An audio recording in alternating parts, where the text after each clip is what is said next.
Good evening सभी को। राधे राधे, जय श्री कृष्णा। तो कैसे हैं फ्रेंड्स आप लोग? उम्मीद है सब लोग अच्छे होंगे। मेरा तो कुछ भी अच्छा नहीं है। मैं इतना दुखी हूँ ना कि मैं क्या बोलूँ। मैं बहुत सारी चीज़ों को सोचती थी कि नहीं, मुझे नहीं शेयर करना चाहिए, किसी से नहीं बात करना चाहिए इन सब टॉपिक पे। लेकिन ज़िंदगी में ऐसे लोग मिल जाते हैं ना, मेरे लाइफ में ऐसे ऐसे लोग मिल गए हैं ना कि क्या ही मैं बोलूँ।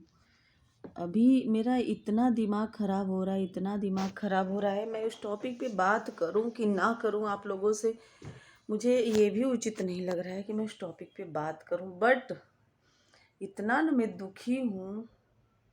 आज 2018 से लेके आज 2023 ख़त्म हो गया। मतलब दिसंबर चल रहा है, लास्ट है, कितना दिन बचा ही है। इतना दुख हो रहा है, इतना दर्द हो रहा है, इतनी तकलीफ़ हो रही है। पता है, कभी कभी मन बहुत घबराता है, बहुत रोने का मन करता है, मैं बहुत इमोशनल हो जाती हूँ। लेकिन मैं कैसे, इस स्थिति में मैं कैसे हिम्मत करके फिर खड़ी होती हूँ, फिर मैं लोगों से हंसती हूँ, बोलती हूँ। ये सब ज़बरदस्ती है अपने लाइफ का। कुछ भी नहीं अच्छा लगता, सच बता रहे हैं। कुछ भी नहीं अच्छा लगता। जब आपकी लाइफ में कुछ अच्छा होगा तब तो आपको अच्छा लगेगा। लेकिन जब आप दुखी रहते हैं ना, तो यही दुनिया आपको, मतलब आपका मजाक उड़ाती है और खुश होती है। अच्छा हुआ ये दुखी है। और दुख का कारण भी ढूंढती रहती है कि कैसे दुखी है, क्या रीज़न है दुखी। लेकिन सब जानते हैं कि मैं क्यों दुखी हूँ। मेरा किसी का कुछ लुटता है, किसी का कुछ लुटता है। मेरा तो जैसे मेरी ज़िंदगी में परेशानियों का पनौती लग गया है, सही बता रहे हैं। मेरी समस्याएं ख़त्म ही नहीं हो रही। मैं हंसती हूँ, मैं वीडियो बनाती हूँ, हंस के बनाती हूँ, माँ बेटी खेलती हूँ। सोचती हूँ कि कहीं जाऊँगी तो वहाँ भी हंसती रहूँगी, लेकिन खुल के नहीं हो पाता। वीडियो में मैं हंसती हूँ। मैं कॉमेडी वीडियो इसीलिए बना लेती हूँ कि चलो थोड़ा सा माइंड फ्रेश हो जाएगा। इतना रोना आता है, इतना रोना आता है। मैं आज आप लोगों से कुछ बातों को शेयर करना चाहती हूँ। प्लीज़ आप लोग मुझे सजेस्ट करिए और मुझे कमेंट करिएगा, ज़रूर कमेंट करिएगा। मैं ये नहीं कहूँगी कि मेरे वीडियो को लाइक करिएगा आज। मैं ये कहूँगी कि मुझे आज कमेंट करिएगा। मुझे आप लोगों की सलाह चाहिए कि मैं क्या करूँ, मैं क्या करूँ, मैं कैसे करूँ, मैं किधर से, किस तरह से मैं करूँ। होता नहीं है कि मुंह से निवाला छीनने वाली कहानी। मैंने क्या बिगाड़ा है प्रभु? भगवान से पूछती हूँ कि भगवान मैंने क्या बिगाड़ा था जो मैं जहाँ भी जाती हूँ मुझे ऐसे ही लोग मिलते हैं, क्यों? तो इससे यही ना जवाब देते हैं भगवान की अच्छाई नहीं रह गई इस धरती पर। अच्छे लोगों का हर एक इंसान शोषण कर रहा है। मेरा शोषण ही हो रहा है एक तरह से। एक तरह से क्या, पूरी तरह से। अभी मैं जिस टॉपिक पे बात कर रही हूँ, अभी तो मैं उसी टॉपिक पे ही बात करूँगी। बाकी तो चीज़ें धीरे धीरे सामने आ ही जाएंगी ना कि किस तरह से शोषण हो रहा है। गाइस, मैं बात कर रही हूँ, मैंने लॉ किया है। आज मैं अपने बारे में बताऊँगी आप लोग को। मैंने हाई स्कूल, इंटर, ग्रेजुएशन के बाद जब मेरी शादी हुई उसके बाद मैंने लॉ किया। 2018 में मेरा लॉ में एडमिशन हुआ था। आज 2023 दिसंबर चल रहा है, अभी तक मेरी मार्कशीट मुझे नहीं मिली है। जबकि मैं 61% है मेरा। मैं फर्स्ट क्लास पास हूँ लॉ में।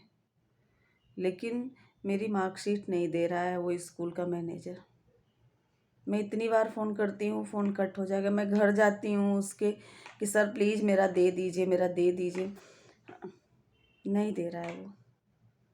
अब बात क्या है मैं ये भी शेयर करूँगी। और आप लोग मुझे सजेस्ट करिए, मुझे कमेंट करके ये बताइए कि मुझे क्या करना चाहिए। पुलिस के पास भी मैं सारी बात आज बताऊँगी कि क्या क्या हुआ है जिसकी वजह से मेरी मार्कशीट नहीं दे रहा है वो। और मेरा कितना धोखा मेरे साथ हुआ है, धोखाधड़ी कह सकते हैं। मैं बहुत बड़ी धोखे की शिकार हुई हूँ। मुझे रोना आ रहा है, रोती भी हूँ। लेकिन एक पेशेंस होता है, कितना पेशेंस करें। मैं 2018 का एडमिशन था, सोचिए वो कितना मुझे झेला कि 2022 में 2022 में जाके मैं फाइनल की हूँ और 1 साल से ज़्यादा हो गया मेरा रिज़ल्ट आए हुए। 2022 अक्टूबर में रिज़ल्ट आया था, मैं फर्स्ट क्लास पास हुई हूँ और आज 2023 दिसंबर है, अभी तक मेरा मार्कशीट नहीं दे रहा है, दे ही नहीं रहा है वो। अगर वो दे देता तो कम से कम मैं प्रैक्टिस करने जाती ना। मुझे कितनी ज़रूरत है इस समय काम की कि अगर मैं नहीं कमाऊंगी तो मैं अपनी बच्ची को कैसे पालूंगी। मैं सिंगल मदर, उसका केयर कर रही हूँ, उसको पाल रही हूँ। मेरे आगे पीछे कोई एक नहीं, एक तिनका मात्र का सहारा नहीं है भगवान के सिवा। तो मुझे ज़रूरत भी नहीं है कि कोई सहारा बन के अब आए मेरे लिए खड़ा हो जाए, कह दे कि हाँ ले लो मैं सहारा देता हूँ। क्योंकि लोग ना बस ऐसे दिखावे के लिए आते हैं, फिर छीन लेते हैं मुझसे नेवाला। तो मुझे वो भी नहीं चाहिए। मैं सेल्फ डिपेंड थी, मैं हमेशा मेहनत करती थी, आज भी मैं कर रही हूँ और आगे भी करती रहूँगी। लेकिन कब तक, कितना मैं झेलूँ, एक औरत कितना झेले। मैं एक महिला होकर इतना संघर्ष कर रही हूँ, यहाँ पुरुष नहीं कर पाते, भाग जाते हैं। और किस कंडीशन में कर रही हूँ ये तो अभी पता ही नहीं है लोगों को। एक्चुअली मैं 2018 में जब एडमिशन ली थी तो मैंने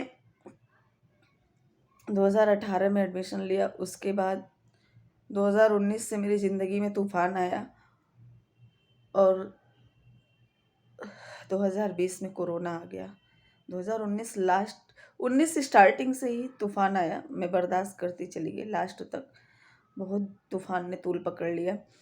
और 2020 में मार्च में कोविड आया। उस टाइम मेरा एग्ज़ाम जो है वो ऑनलाइन करवाते थे सब, या ऐसे प्रोमोट कर देते थे, तो वो सब हो गया। फिर जब मेरा फाइनल टर्म था एग्ज़ाम, 6 सेमेस्टर था एग्ज़ाम, 3 इयर्स वाला LLB था मेरा, 6 सेमेस्टर का हो गया था।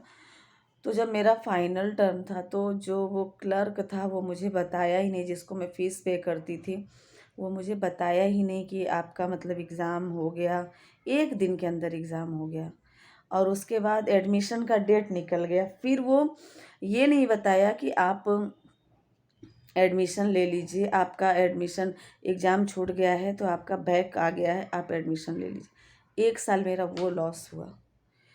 फिर मैं किसी तरह कांटेक्ट करते करते मैनेजर के घर का पता की, मैं वहाँ गई, वहाँ मैं उसको पैसा दी तो वो कह रहा है आपका तो फीस ही नहीं जमा है। अब बताइए, अब बताइए, अगर मेरा फीस नहीं जमा है तो मैं 5th सेमेस्टर एग्ज़ाम कैसे दे ली। सिर्फ मेरा 6 सेमेस्टर क्यों फंसा था, 6 सेमेस्टर ही क्यों फंसा। अगर मैंने आपको 1 रुपये फ़ीस नहीं पे किया है तो मेरा फ़ीस अगर नहीं पे है तो मुझे एडमिट कार्ड कैसे मिलता था। मैं एग्ज़ाम सेंटर पे जाती थी, मैं खुद से एग्ज़ाम देती थी, मैं खुद लिखती थी अपने हाथों से। वहाँ तो धांधली होती थी, पैसा ले लेके दूसरे की जगह दूसरा कोई बैठ के एग्ज़ाम करता था। ऐसे ऐसे लोग वहाँ पे थे। और जो बच्चा पढ़ के वहाँ एग्ज़ाम दे रहा था ना, उसके साथ इतनी कड़ाई हो रही थी कि पूछिए मत, जो खुद से देना चाह रहा था। हम लोग के साथ बहुत ज़्यादा कड़ाई करते थे। गेट से ही चेकिंग होना शुरू हो जाती थी, या वाह वाह वाह करके। फिर हमने अपने से खुद से 6 सेमेस्टर मैंने खुद से एग्ज़ाम दिया। मैं खुद से लिखी हूँ कॉपी। और यहाँ से 40-45 किलोमीटर सेंटर जाता था, शहर से दूर। मैं अपना बच्चा, 4 साल की मेरी बेटी थी, मैं कमरे में ताला बंद करके जाती थी उसको। सुबह 6 बजे निकलती थी, शाम को दोपहर 2 बजे मैं आती थी। मेरी बच्ची ऐसे अकेले पड़ी रहती थी घर में। मैं अपने कुछ लोगों को जो हमारी खास थी, वो भी कहानी बहुत दर्दनाक है, नहीं सुनाऊंगी क्योंकि अभी वो टाइम नहीं है। अभी मुझे इस पे चाहिए आप लोगों का सजेशन कि मैं क्या करूं। फिर जब मुझे पता चला कि हाँ एग्ज़ाम का अभी मैनेजर यहाँ है, मैं उससे मिली तो बोला कि अरे तुम्हारा तो फ़ीस नहीं जमा है। हमने कहा जब मैंने फ़ीस नहीं जमा किया तो मैं 5 सेमेस्टर तक एग्ज़ाम कैसे दी, मेरा रिज़ल्ट कैसे आया, मुझे एडमिट कार्ड कैसे मिलता था, मुझे एग्ज़ामिनेशन में कैसे बैठाया जाता था।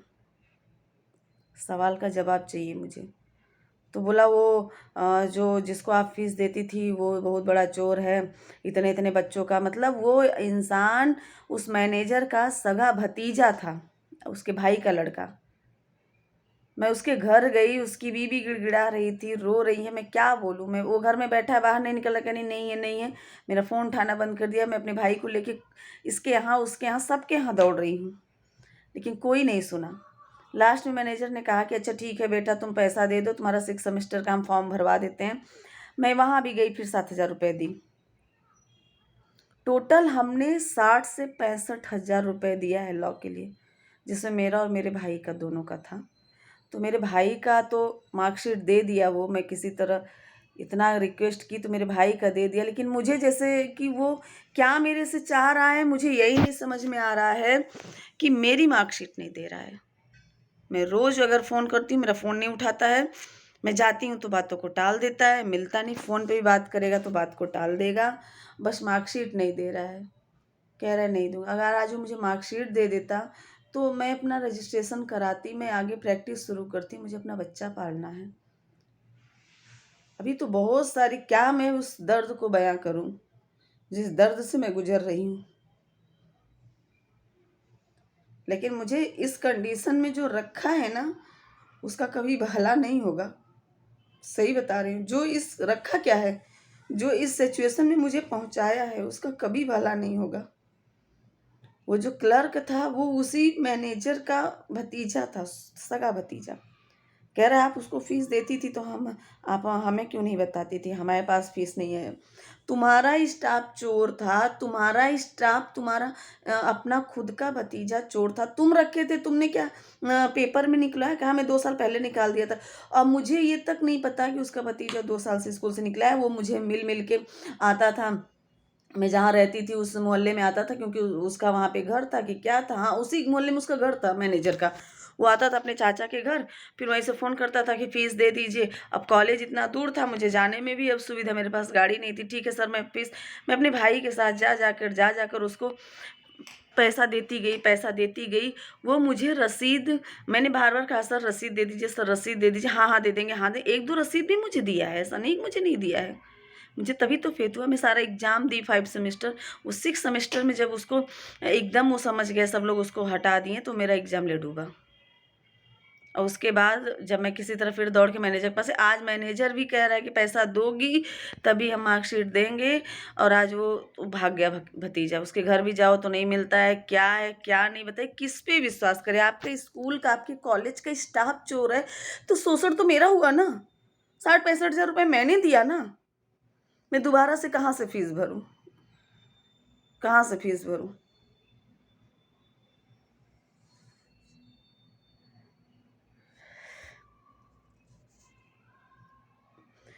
आप लोग मुझे कमेंट करके सजेस्ट करिए कि मैं क्या करूं। मैं पुलिस में भी गई थी कंप्लेन करने, में थाने पे गई थी, लेकिन कंप्लेन नहीं, एफआईआर नहीं हुआ।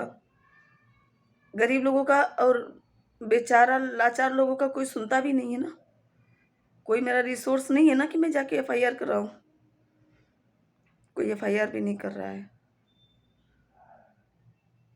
अब मैं थाने का चक्कर लगाऊं, कॉलेज का चक्कर लगाऊं, मैनेजर के घर का चक्कर लगाऊं, कि 2 रोटी की व्यवस्था करूं उस बेटी को पढ़ाने की, उसको खिलाने की, उसको जिलाने की।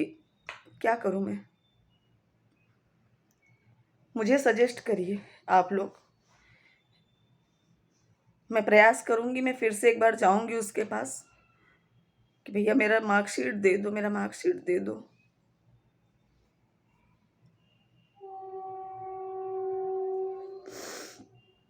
आप लोग मुझे कमेंट करके बताइए कि मैं क्या करूं, मैं कैसे करूं, कहाँ जाऊं, किससे मदद मांगूं, कौन सुनेगा। वो सबका दे दिया है मार्कशीट, बस मेरा ही नहीं दे रहा है। वो मुझसे क्या चाह रहा है, मुझे यही नहीं समझ में आ रहा है। पैसे की बात, पैसा मैं कहाँ से ला के दूँ, कहाँ से ला के दूँ?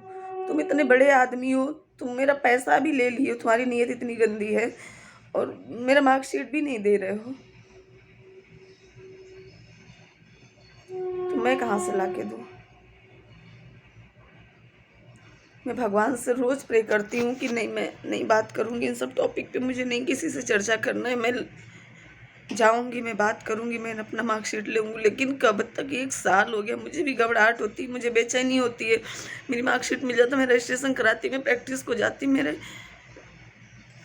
खर्च अब बढ़ रहा है, बेटी बड़ी हो रही है, अभी हर चीज़ देखना पड़ता है मुझे। क्या बताएं? ऐसे ऐसे लोग हैं इस धरती पर, ऐसे ऐसे लोग हैं ना कि इसीलिए मेरा किसी पे विश्वास नहीं है, किसी पे। कहीं काम भी करने जाओ ना तो भी डर लगता है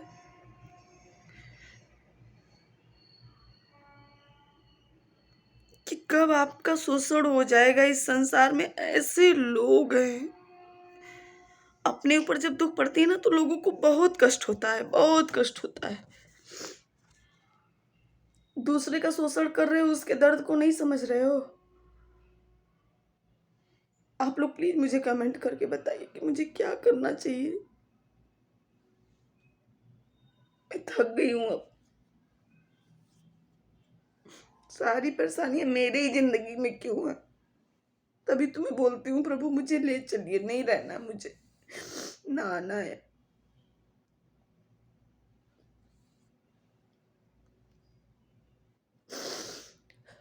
प्लीज फ्रेंड्स मुझे कमेंट करके आप लोग बताइए कि मुझे क्या करना चाहिए ऐसे में। मैं किसके पास जाऊँ, कहाँ से मदद मांगू, किससे कहूँ, या फिर मैं उसको 60,000 रुपए दूँ तब वो मेरी मार्कशीट देगा। मैंने मेहनत किया है, मुझे इसलिए खल रहा है। मैंने दूसरों से मैंने एग्जाम नहीं दिलाया है, मैंने पैसा भी दिया है। मैं दौड़ दौड़ के मैं किस कंडीशन में पेपर देने जाती थी मैं जानती हूँ।